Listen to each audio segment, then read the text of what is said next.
আজকে আমি মুঘল আমলের হজ আর হজ যাত্রা সম্পর্কে একটি গল্প বলবো।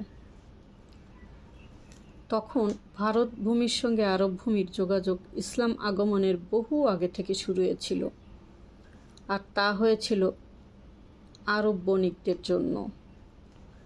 ভারতবর্ষে মুসলমানদের আগমন 711 খ্রিস্টাব্দে।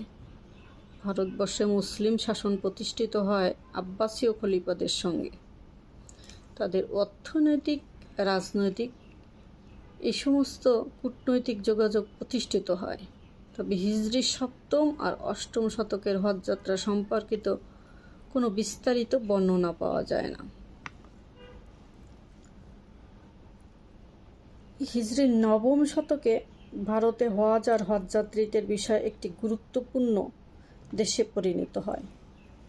এ সময় দক্ষিণ এশিয়া এমনকি মধ্য এশিয়ার কোনো দেশের হাজিদের হজযাত্রা কেন্দ্রে পরিণত হয় দেশটি। কেননা দেশটি ভারত মহাসাগর আর আরব সাগরের তীরে অবস্থিত হয়। এখান থেকে সহজেই হজে গমন করা যেত। হজযাত্রীরা ভারতের গুজরাট, মালাবার, সিন্ধু, করাচি, থানহা বর্তমানে মুম্বাই বন্দর থেকে হজের উদ্দেশ্যে জাহাজে উঠতেন। জাহাজগুলো আরব সাগর আর লোহিত সাগর হয়ে জেদ্দায় পৌঁছাত। সম্রাট আকবর যেসব ইসলামী রীতিনীতির প্রতি অনুরাগী ছিলেন তার একটি হলো প্রতি বছর রাষ্ট্রীয় খরচে হজ কাফেলা প্রেরণ করা। তিনি তার আমলে আমিরুল হজ, মানে বলা হচ্ছে হজ কাফেলার প্রধান, পদ সৃষ্টি করেন। তিনি কাফেলার সঙ্গে মক্কা মদিনার অধিবাসীদের জন্য বিপুল পরিমাণ উপঢৌকন পাঠাতেন। সম্রাট আকবর হাজিদের বিদায় দেওয়ার সময় তাদের সাদৃশ্য গ্রহণ করতেন।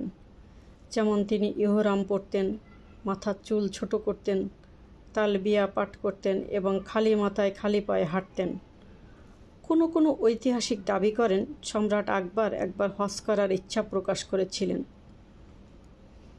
1577 খ্রিস্টাব্দে আমিরুল হজ শাহ আবু তুরাব রহমতুল্লাহ সাল্লাম হজ থেকে ফিরে আসার সময় রসুল সাল্লাহ সাল্লামের পদচিহ্ন বিশিষ্ট একটি পাথর নিয়ে আসেন। রসুল সাল্লাহ সাল্লামের স্মৃতিচিহ্নের প্রতি সম্মান ও হাজিদের অভ্যর্থনা জানাতে আগ্রা শহরের বাইরে তিনি 4 ফায়সাক পর্যন্ত হেঁটে যান।